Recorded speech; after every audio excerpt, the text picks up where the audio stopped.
Señor Roberto Abusada, bienvenido a los estudios de RPP. Antes de hablar sobre economía peruana, que es su tema, queríamos un comentario suyo sobre este divorcio que hay entre los buenos resultados económicos que tiene ahora Estados Unidos y, sin embargo, un voto relativamente sancionador, por lo menos en las gobernaciones y en la Cámara de Representantes, contra Donald Trump.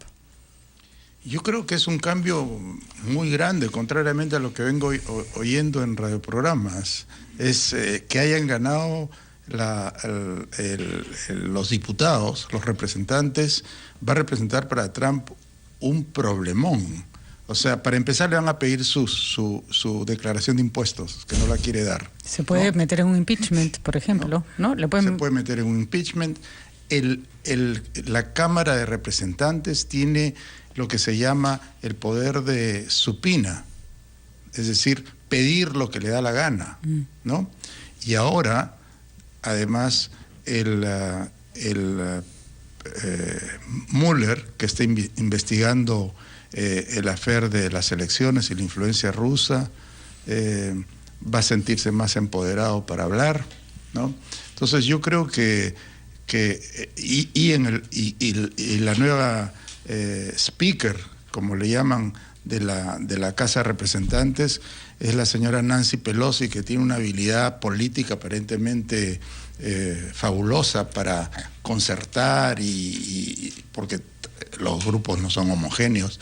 Y que tiene a Trump entre ceja y ceja, ¿no? ¿Perdón? Y que tiene a Trump entre ceja y ceja. Así Trump es. No la puede ver y ella es una opositora feroz, Entonces, ¿no? En realidad, yo creo que se viene un momento parecido a lo que estamos viendo en el Perú, ¿no? De polarización y pelea entre dos cámaras y acusaciones fuertes contra el presidente. Vaya, cosas graves que introduce como tema. Conversaremos después de la pausa sobre ese tema, es decir, cuánto influye la inestabilidad política sobre la economía, pero sobre todo la pregunta desgarradora: ¿por qué hemos retrocedido en el índice de competitividad y de clima favorable a las inversiones del Banco Mundial? Así que vaya preparando una respuesta sobre este tema, por favor, señor Roberto Abusada. Primero vamos a la pausa y a los titulares de la hora.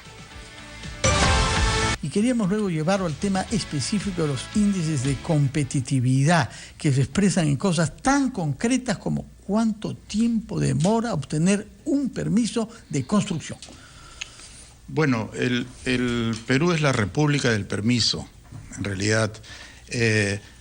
Aquí el tema fundamental es cuánto estas cosas afectan el crecimiento, porque el Perú está creciendo a una tasa intolerable para los problemas demográficos que tiene y los problemas de pobreza. Demográficos porque entran 300.000 jóvenes cada año a la fuerza laboral, ¿no? Sin contar a los venezolanos. Que en otros países, bueno, los venezolanos deberíamos aprovecharlos un poco más en la medida que hay bastante gente técnica y cosas, ¿no? Pero en general yo creo que el hecho de que no estamos creando empleo formal y no estamos haciendo nada al respecto, ¿no? La informalidad es la hija de la tramitología y de la dificultad. O sea, por ejemplo, en el régimen tributario, tenemos régimen tributario para las pequeñas empresas, una cosa que se llama RUS, otra cosa que se llama RER, ¿no? Ellos pagan 20 soles al mes, pero le pagan al contador 250, ¿no? O sea, cosas de ese estilo, las exoneraciones, etcétera. Pero en general, nosotros venimos cayendo en competitividad hace varios años, yo diría desde el 2014, ¿no? En todos los índices, y estamos últimos en la Alianza del Pacífico, ¿no? Entonces, pero cuando uno dice institucionalidad, es un término un poco vago. Yo quisiera decir qué cosas hay detrás y qué miden esas cosas. Básicamente es la calidad de las políticas públicas, la independencia de poderes, la transparencia, etcétera. Y los pilares concretos que miden en estas cosas, independencia del Poder Judicial, ¿no? Eficacia del marco legal, si efectivamente se respetan las leyes, y la carga regulatoria del Estado. lo que usted mencionaba hace un momento, ¿no? Entonces, en eso estamos en la cola, no de la Alianza del Pacífico, sino en la cola del mundo. Y hay un deterioro.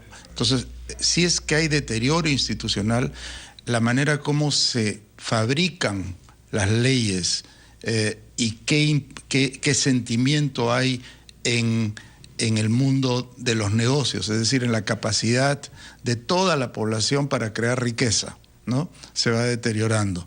Y el Perú está creciendo a una tasa inferior al 4%, que no permite rebajar la pobreza en un ápice. Es más, por primera vez en este milenio ha subido la pobreza el 2017, después de haber estado cayendo 4 puntos porcentuales cada año.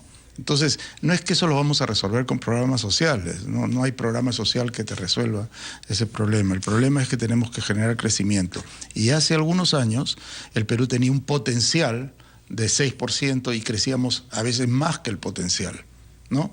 Hemos crecido 7%, hemos crecido una vez 9%, ¿no? Y eso es lo que te permite, y hoy día ese potencial ha caído. ¿Por qué ha caído? O sea, ¿qué cosa hace hoy día que el Perú como potencial tenga que aspirar a 3,5, ¿no? Es que han cambiado muchas reglas, ¿no? Ha habido conflictividad social, ¿no?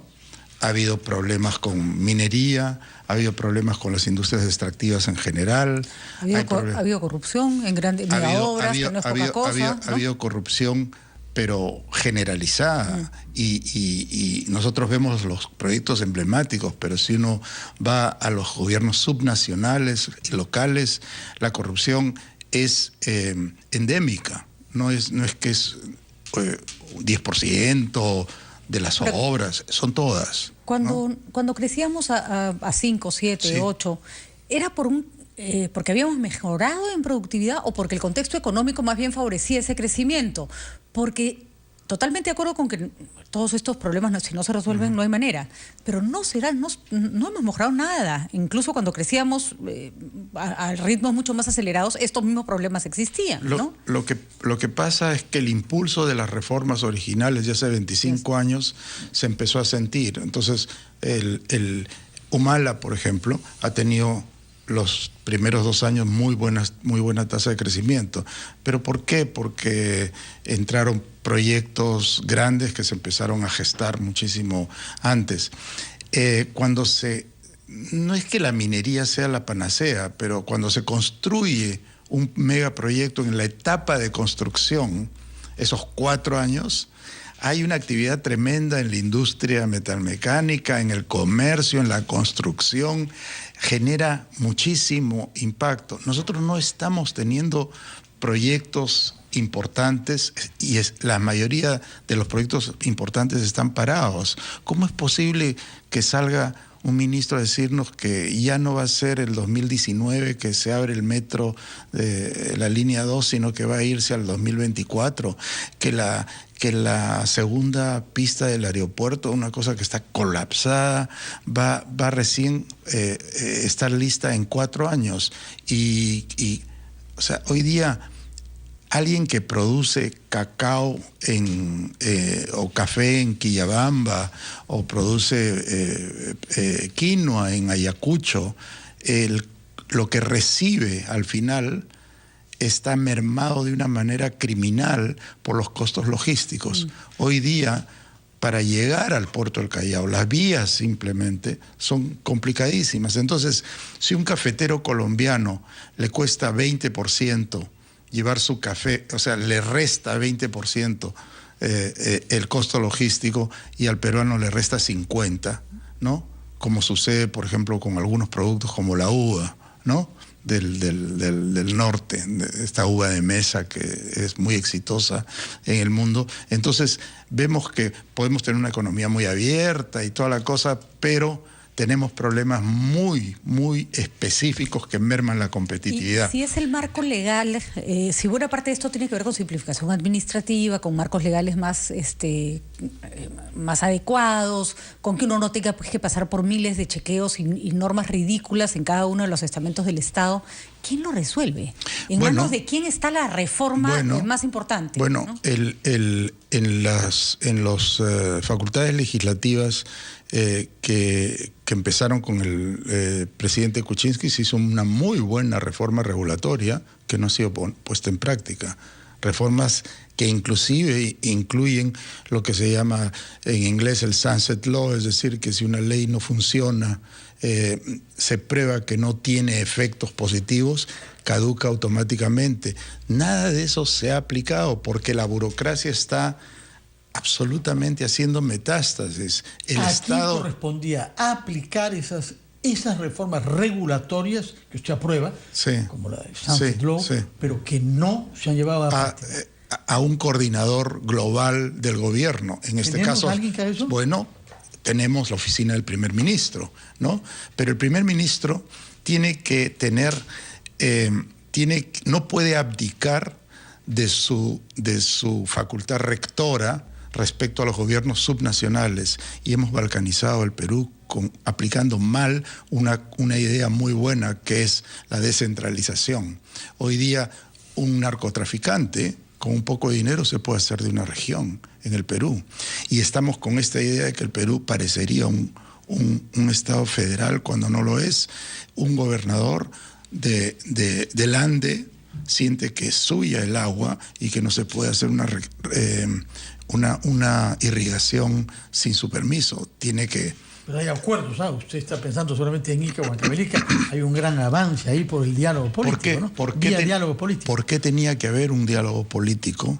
¿Por qué tenía que haber un diálogo político si los recursos naturales y los recursos del subsuelo son de la nación? Y la nación es un ente unitario. El Perú y la regionalización como está pensada, las leyes no son malas. Si uno lee las 7 leyes de desarrollo constitucional del mandato constitucional de descentralizar, no son malas. Pero hay que reconocer que existe el factor social, existe en todas partes del mundo, y si la ley no te permite aplicarse así a rajatabla porque hay un conflicto social, la política tiene que hacer su trabajo. Por supuesto, ¿no? Que es lo que acá ha faltado muchísimas veces. Es que no hay negociación, lo que hay es populismo.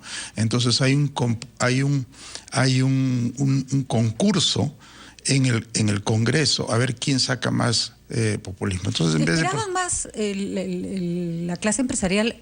O sea, la mayoría del Congreso fujimorista podía ser una esperanza, se podía hacer la gran reforma del Estado en democracia que no habíamos tenido en los últimos años. La última reforma del Estado la hizo Fujimori y la hizo dentro de un gobierno cuestionable. ¿Esperaban más de esa mayoría que hubiera tenido un motor muy fuerte para hacer reformas importantes?